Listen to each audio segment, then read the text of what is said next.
Thank you very much, Lilac. It's a pleasure to be here. If you don't mind, I'd like to start with a short story. I'm a recovering lawyer, and many years ago I attended a dinner at which one of my colleagues was being honored. It was an Israel bond dinner, and there were several hundred lawyers and judges at this dinner.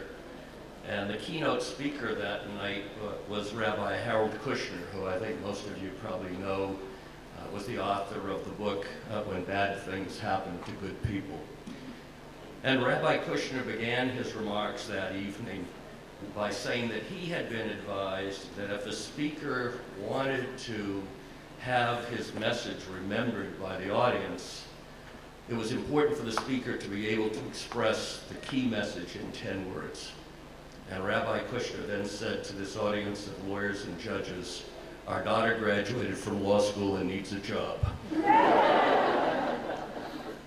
In 2001, it was a great pleasure for me to accept an award from the America-Israel Friendship League on behalf of AOL and Time Warner for our investments in Israel. And I told that story, and I said, my 10 words to you would be, we invest in Israel because Israel is a good investment. I recognize that Israel has today a position and has the ability and the potential in the future to have a very important position in areas other than technology. But my experience with respect to Israel, and in general my experience, has been in and around areas of technology, and so that is the prism through which I have observed Israeli innovation and leadership and potential for the future. And my views on Israel's potential to lead in the future really reflect three relationships that I've had, which Lilac has really referred to. The first is the years that I spent as vice chairman of AOL. I joined the firm very early. We had 50,000 members.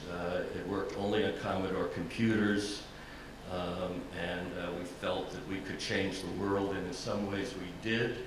As a friend of mine said, we got all the way to 28 million, and we're still counting down. But we did some important things, and it actually gave me my first meaningful introduction to Israeli technology. Related to that, after the merger of AOL Time Warner, I have been involved, first as vice chairman, I was a director in bringing branded content online, and that has been another prism through which I've been exposed to Israeli internet, software, and other information technology innovation. The second is that I am a director of a company in Boston, BBN Technologies. A few of you may know that it started out as Bolt, Beranek, and Newman, which was an acoustics firm. But what you may not know is that it wasn't Al Gore, it was actually BBN that built the internet. In 1960s, they built what was then the ARPANET for the US government to connect it to very few computers that existed. They built the first router, they sent the first email. It's a very interesting company. They today focus very much on solving very difficult problems for the US defense and intelligence communities, and more recently have applied that to healthcare, something I'll talk about for a minute. And that has given me an opportunity to see corresponding industries and technologies in Israel. And then finally, my relationship with Mintz Levin, where, as Lilac said, I'm now senior counsel, which basically means I'm retired, and they're kind enough to give me an office, and I do a few things to help out if people ask me a question. But my main interest with Mintz Levin is to help them with respect to their Israeli practice, both because of my interest in Israel and because the firm focuses on areas that are also very important in Israel. And the areas of focus are information technology, healthcare, particularly biotechnology, and energy and resource management. So that's really the prism through which I've had an opportunity to look at Israeli technology. And based on my personal experiences, I certainly believe that Israel can be, and to some extent is today, but has the potential also in the future to be an important leader in these areas. Certainly I would also include, based on my experiences and observations, other areas including defense and intelligence, which of course is a national imperative for all countries, but maybe in particular Israel. Imaging, aerospace, telecom, mobile, and other applications. And I certainly, based on my experience, would have to include in the area of humor. My first exposure to Israeli internet and other information technology in a substantive way took place in 1998. And that year, my boss, Steve Case, asked me to negotiate with a guy named Yossi Vardi to acquire Mirabilis, the creator of ICQ. And we did that.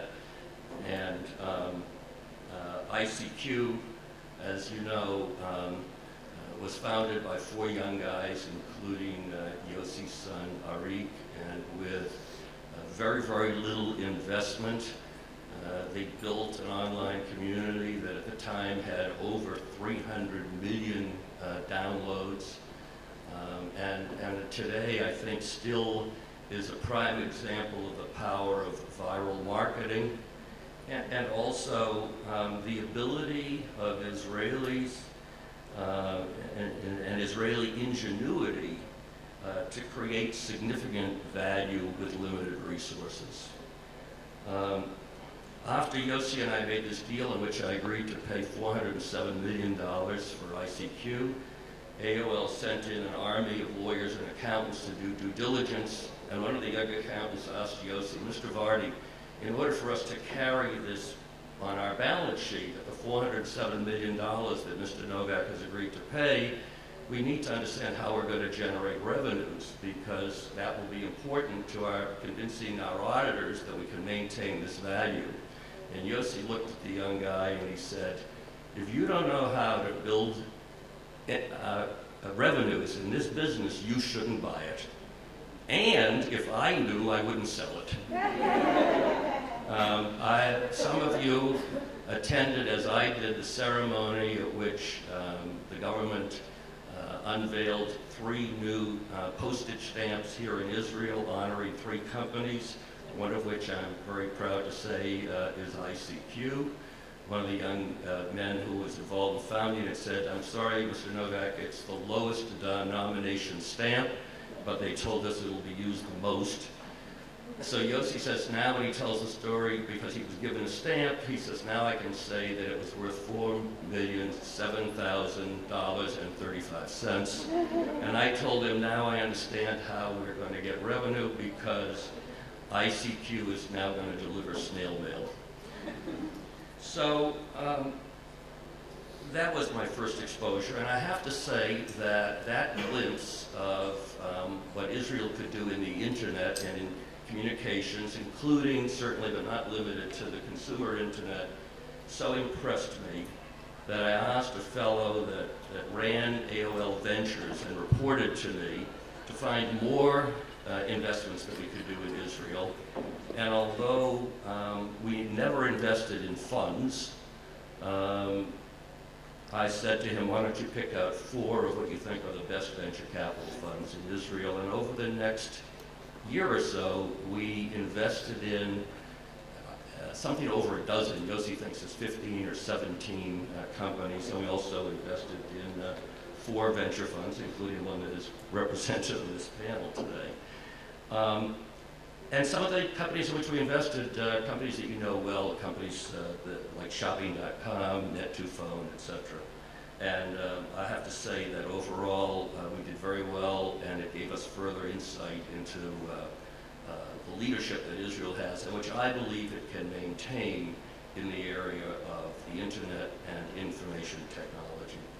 And certainly when you look at it in the broader context of software and other elements of information technology, the presence in this country of so many development centers by major corporations around the world, many of which have no other development centers outside the country in which they're based, is a testimony to Israeli excellence and potential in this area.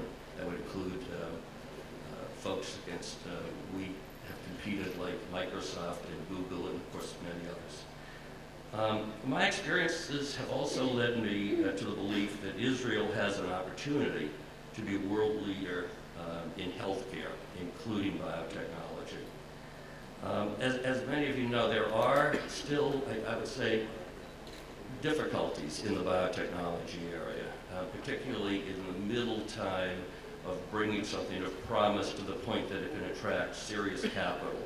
And I think that probably what needs to happen is stimulus of the sort that was applied many years ago in the IT area, so that there will be greater international interest in investing in Israeli life sciences companies, etc. Is that Bill? Remember that time? Okay.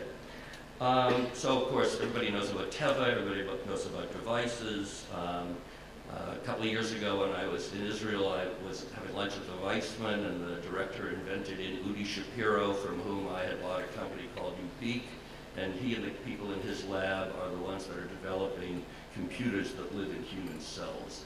So there are very exciting, groundbreaking things that are happening in here. And they illustrate another great, I think, Israeli strength, and that is the ability for cross-disciplinary work. And the idea of combining computing and life sciences at a cellular level is certainly ground-shaking. Most of you, I'm sure, know about given imaging, another example of Israeli ingenuity taking missile technology and adapting it for the use in healthcare, reducing it to the size of a capsule that one can swallow and get a non-invasive screening of the GI tract. Yossi refers to it as the light at the end of the tunnel. It was in part the given imaging example that prompted me to encourage BBN to apply its technology to healthcare. Israel is certainly a leader, and I think can be, in the area of energy and resource management. It's certainly solar. That was exemplified recently in the Siemens Solel transaction, but in other transactions as well. An important illustration of why Israel is a leader is Yehuda and his company. Ormat has combined and adapted in many ways existing technologies and used them to take novel approaches. And in their case, I think they're now, in fact I know they're now the #2 geothermal company in the United States. Water management certainly is also well represented on the panel by Bookie, and I think it's obvious that water and Israel's abilities with respect to water, desalinization, irrigation, etc., have geopolitical implications, certainly can benefit the region and the rest of the world. Let me just close with a story that I had the great pleasure to meet with President Peres several years ago, and he told me about a proposed joint venture between Israel and the United States around desalinization, in which the United States would provide the money and Israel would provide the salt water. And I like that kind of ambition, and I think that's part of why I'm optimistic. I'm happy to see all of you here. So many people that wanted to hear about this or that couldn't get into the Perez-Kurzweil discussion. So I look forward to hearing from my co-panelists. Thank you.